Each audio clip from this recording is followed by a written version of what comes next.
Le Seigneur soit avec vous. Et avec votre esprit. Évangile de Jésus-Christ selon saint Matthieu.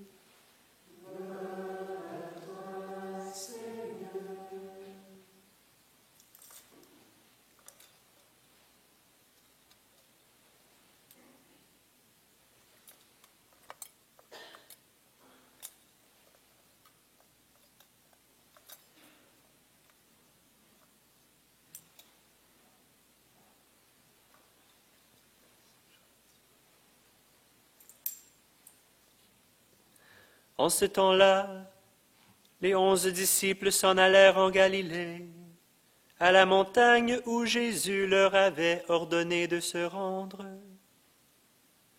Quand ils le virent, ils se prosternèrent, mais certains eurent des doutes. Jésus s'approcha d'eux et leur adressa ces paroles. « Tout pouvoir m'a été donné au ciel et sur la terre. Allez de toutes les nations, faites des disciples, baptisez-les au nom du Père et du Fils et du Saint-Esprit. Apprenez-leur à observer tout ce que je vous ai commandé. Et moi, je suis avec vous tous les jours jusqu'à la fin du monde. » Acclamons la parole de Dieu. Louange à toi, Seigneur Jésus.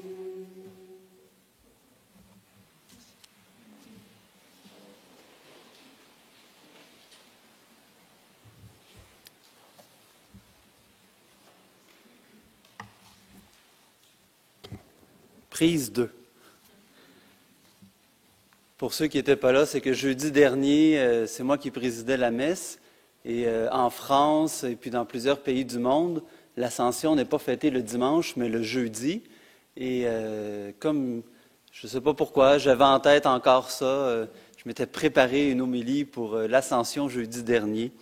Alors, vous aurez soit la joie, soit la tristesse, à vous de décider, mais d'entendre ce qui avait été préparé pour jeudi dernier. À travers les textes qu'on a entendus aujourd'hui, il y a un mot qui m'a particulièrement interpellé. Louis l'a dit au début de la célébration, le mot « tout ». Juste pour faire un petit rappel, mais on le retrouve dans chacune des lectures de ce jour, dans l'Évangile aussi. Dans la première lecture, on voit « cher Théophile », qu'on aurait pu aussi traduire « cher ami de Dieu ». Dans mon premier livre, j'ai parlé de tout ce que Jésus a fait et enseigné depuis le moment où il commença, jusqu'au jour où il fut enlevé au ciel, après avoir, par l'Esprit Saint, donné ses instructions aux apôtres qu'il avait choisis. Du début à la fin, tout cela, j'ai essayé de le mettre par écrit. Dans la deuxième lecture, non, toujours dans la première lecture, on voit qu'il rappelle une parole que Jésus a dite. Et dans cette parole-là, il dit « Vous serez alors mes témoins à Jérusalem, dans toute la Judée et la Samarie, et jusqu'aux extrémités de la terre. » C'est pas mal partout. On commence par la Judée, la Samarie, mais finalement, on se rend compte que c'est partout. Dans les psaumes, tous les peuples battaient des mains.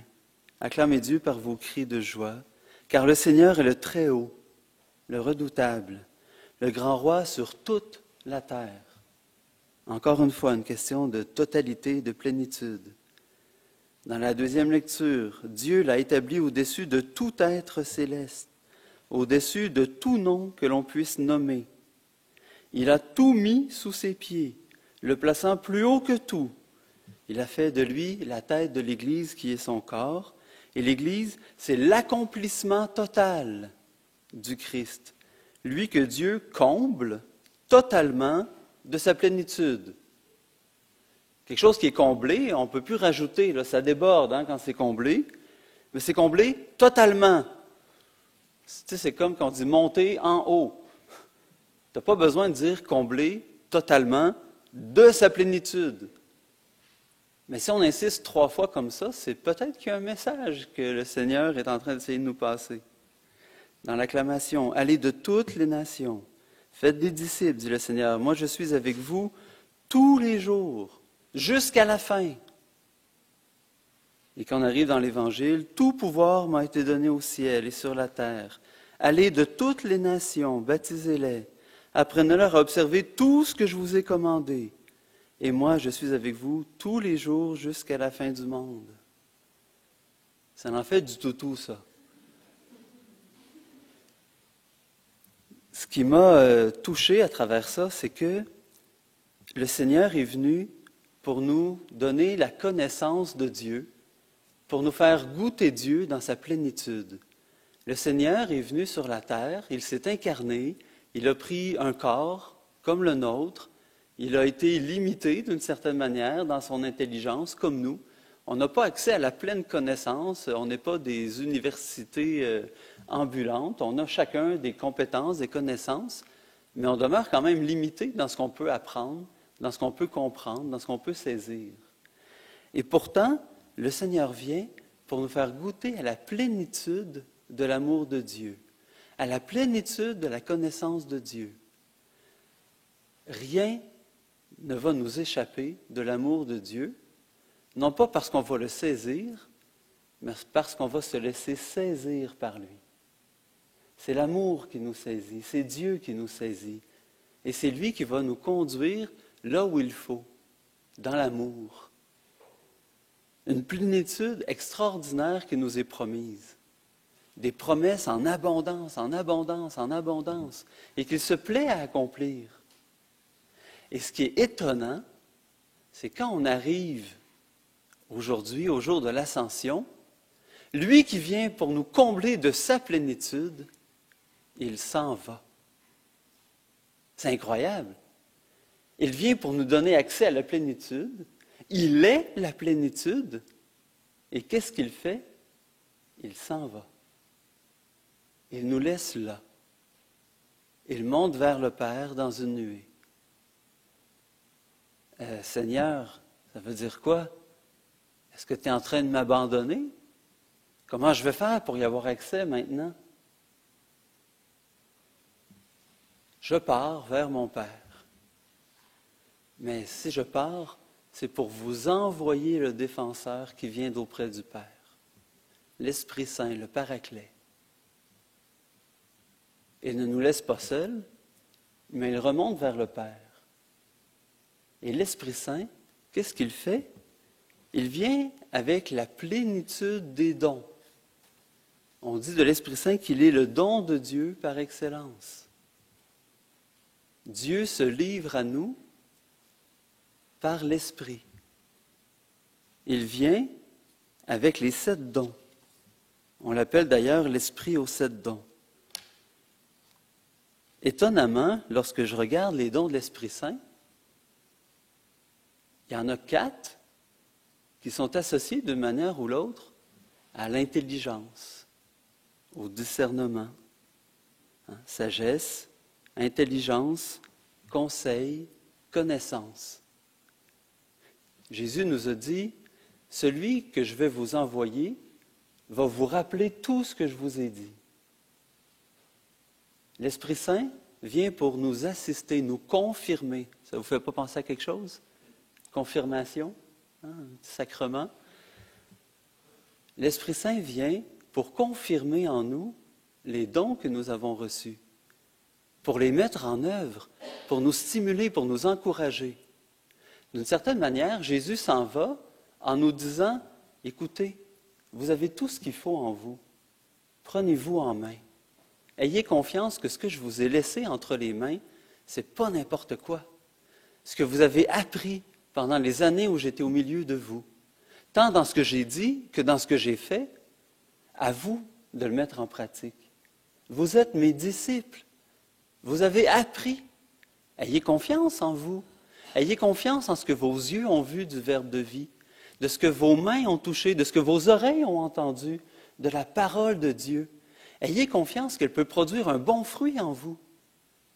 Ayez confiance que si vous vous enlignez sur un mauvais chemin, l'Esprit Saint sera là pour vous rappeler tout ce que je vous ai dit.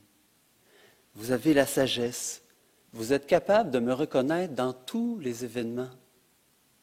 Vous êtes capable de me voir à l'action. C'est ça la sagesse. Savoir reconnaître le Seigneur en tout et en tous.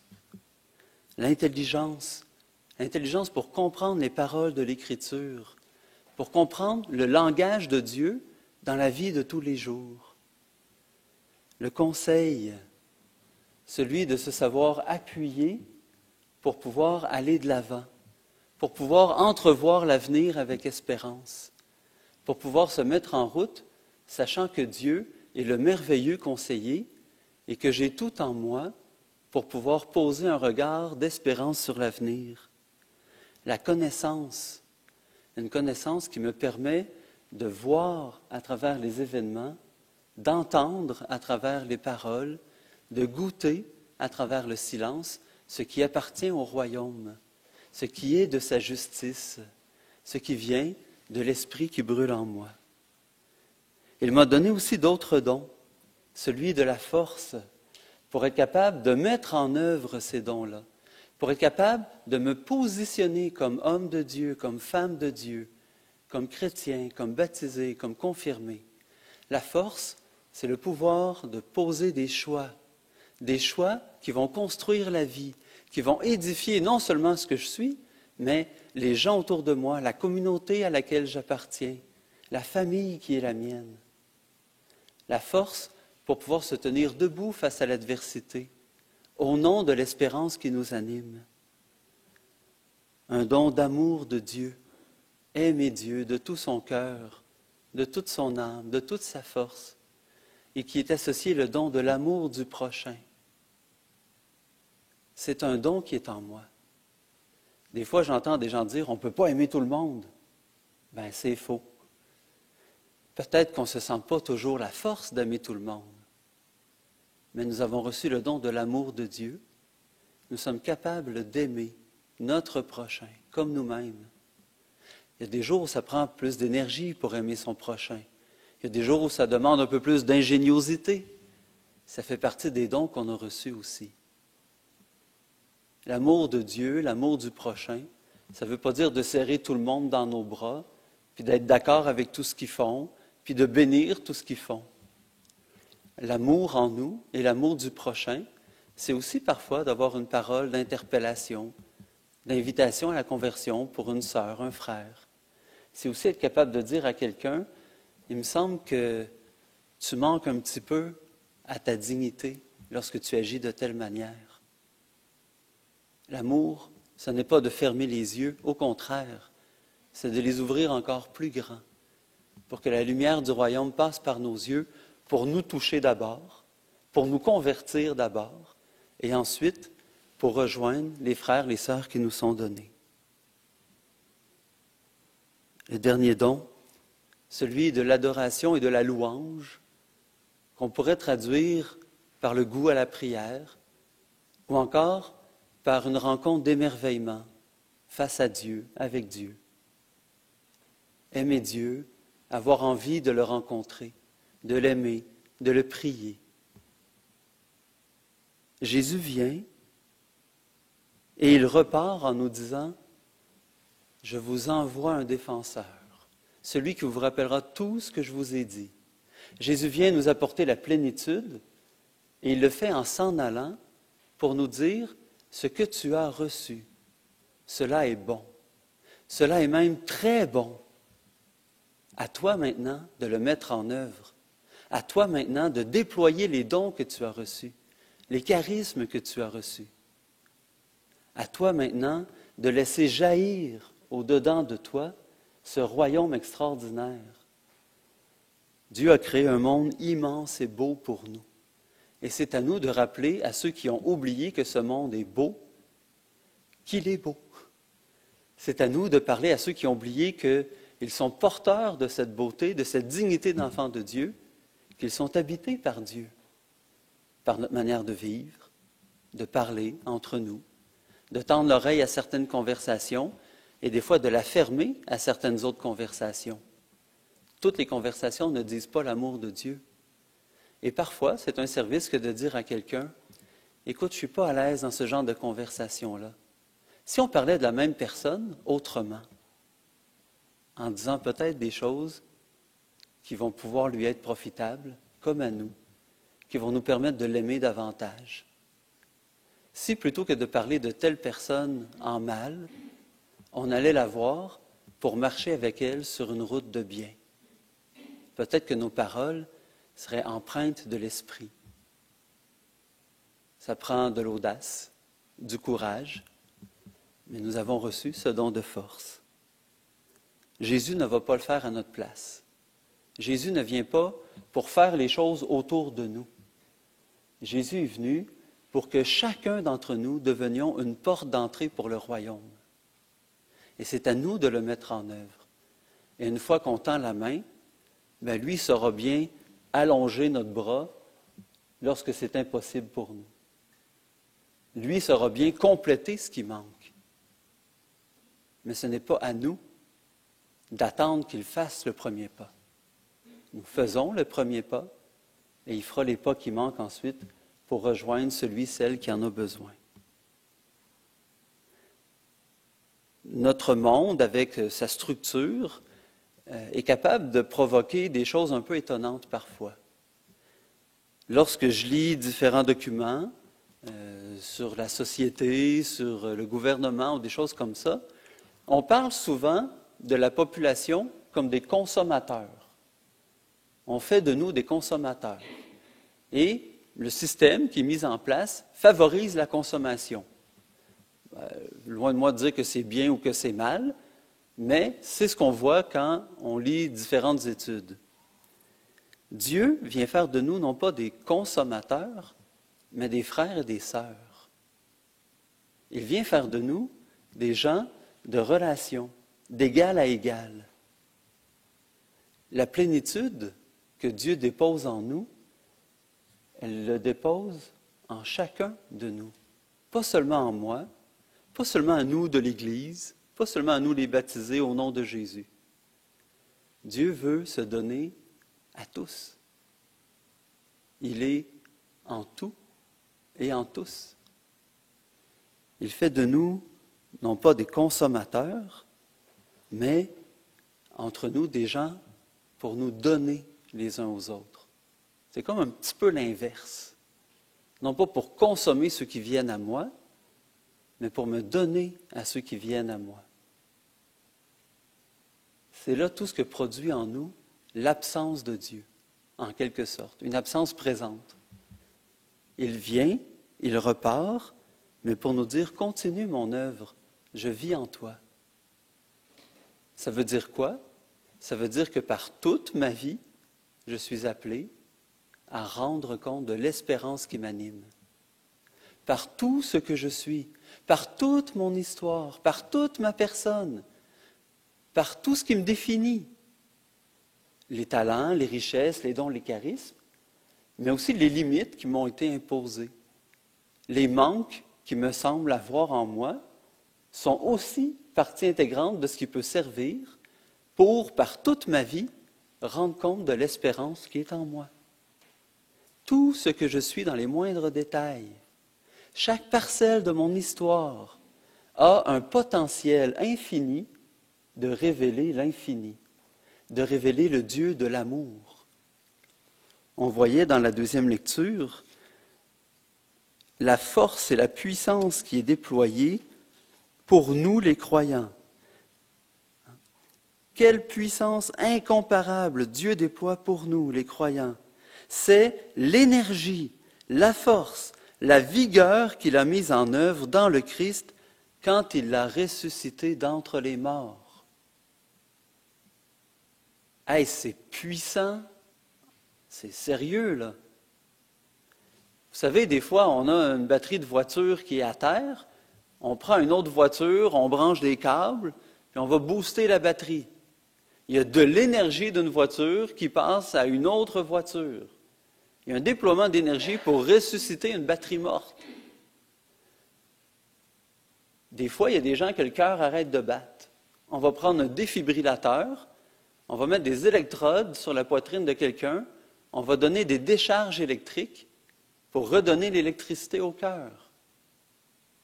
Jésus qui était mort. Puis c'était pas juste une petite mort clinique de 2 minutes, là. 3 jours au tombeau. Il ne devait plus avoir beaucoup d'énergie et d'électricité dans ce corps-là. Imaginez l'énergie que ça prend pour ressusciter un homme. Et pas juste son corps, son intelligence, ses souvenirs, tout ce qu'il a fait, son histoire, tout ça revit avec lui. Quelle puissance peut faire ça, sinon qu'un amour infini, éternel, inconditionnel?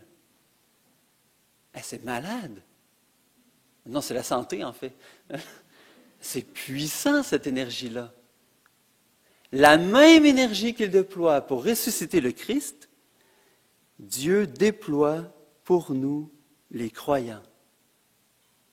L'amour qui est déposé dans le cœur, dans le corps, dans l'âme du Fils pour le ressusciter, c'est le même amour qui est déployé pour chacun d'entre nous. Aïe aïe! C'est ça la bonne nouvelle des chrétiens. C'est ça qu'on a à dire au monde par notre vie. Dieu nous aime en Jésus-Christ. Et il nous aime pas rien qu'un peu. Comment Dieu peut-il redonner la vie à son Fils? En se déposant totalement lui-même dans son Fils. C'est Dieu, Père lui-même, qui se déverse entièrement, sans aucune retenue, dans son Fils. Et c'est ce qu'il fait pour chacun d'entre nous à chaque instant. Il se déverse en nous à chaque instant.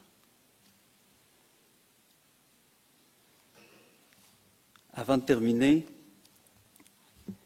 il y a quelques années, j'avais lu un roman d'Antoine Saint-Exupéry, Citadelle. Et un roman assez épais, un peu aride à lire, surtout qu'à peu près les 100 premières pages, ça se passe dans un désert, puis il n'y a pas grand-chose dans un désert.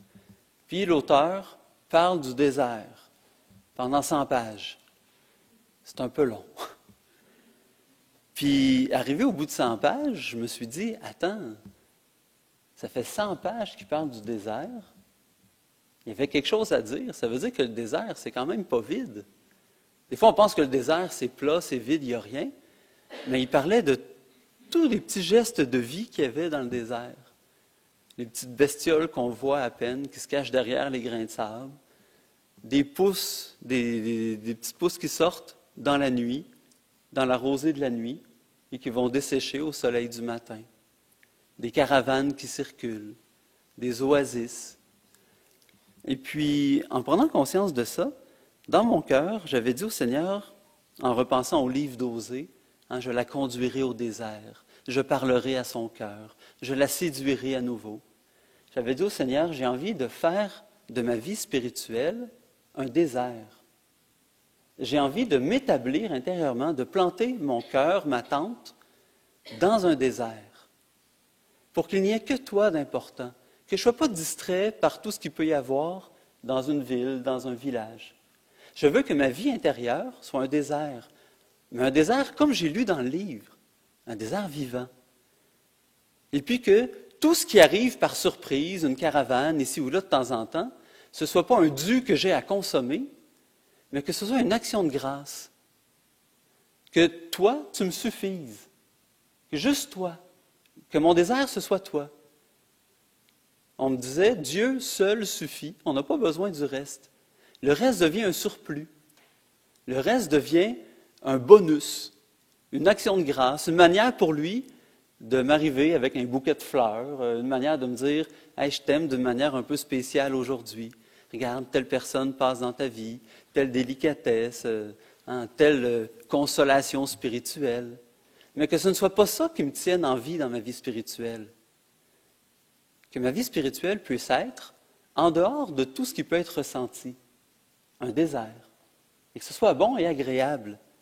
Puis que tout le reste, soient juste des délicatesses. Juste une manière pour lui de me dire, j'ai pensé à toi. La plénitude dans le désert. La plénitude parce que c'est lui qui compte. Mon frère, ma sœur, les autres, l'amour que j'ai, la reconnaissance que j'ai. Amen, merci. Je ne vis pas pour ça. J'en ai pas besoin pour vivre.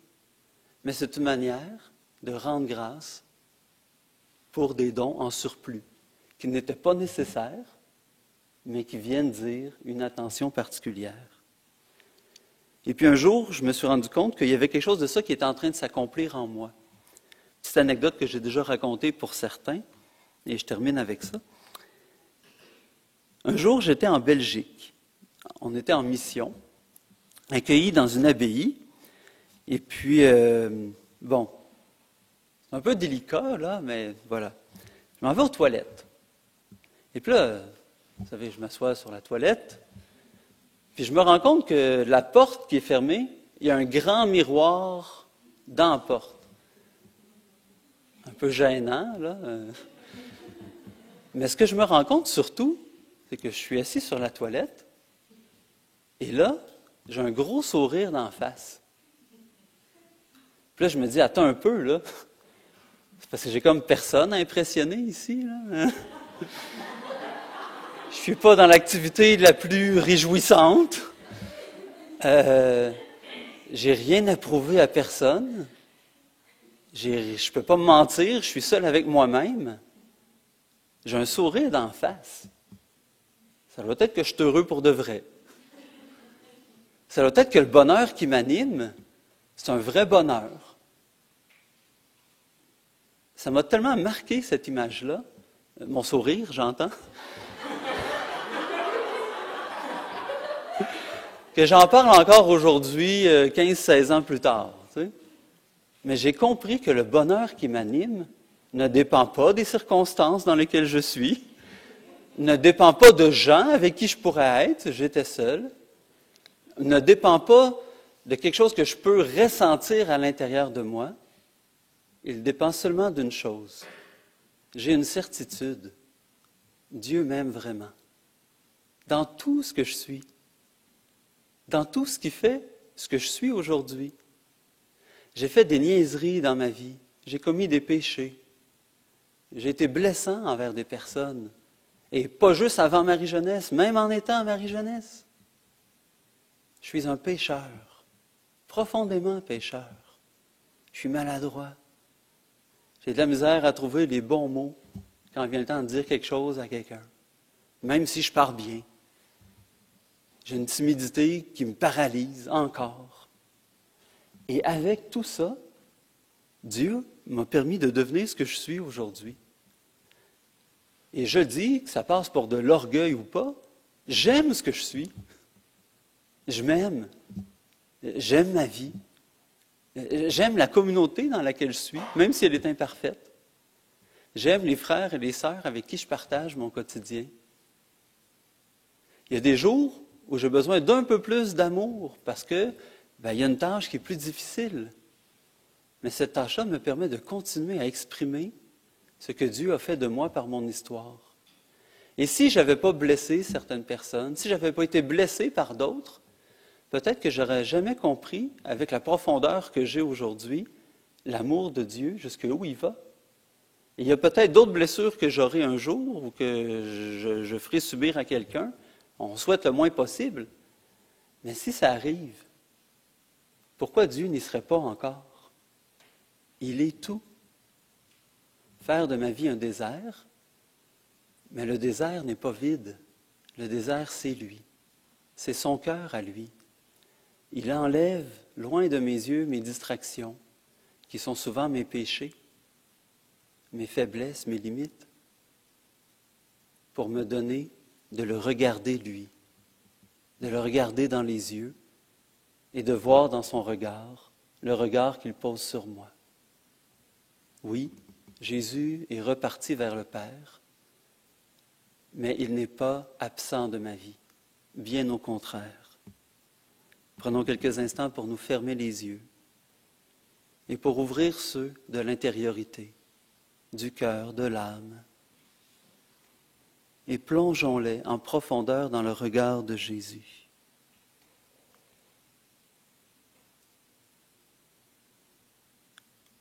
Seigneur Jésus, ce n'est pas seulement par ta mort et ta résurrection que tu me sauves, mais par toute ta vie, par chaque instant de ta vie, puisque tu m'apprends en tout et en toutes choses que le Père m'aime, qu'il est avec moi,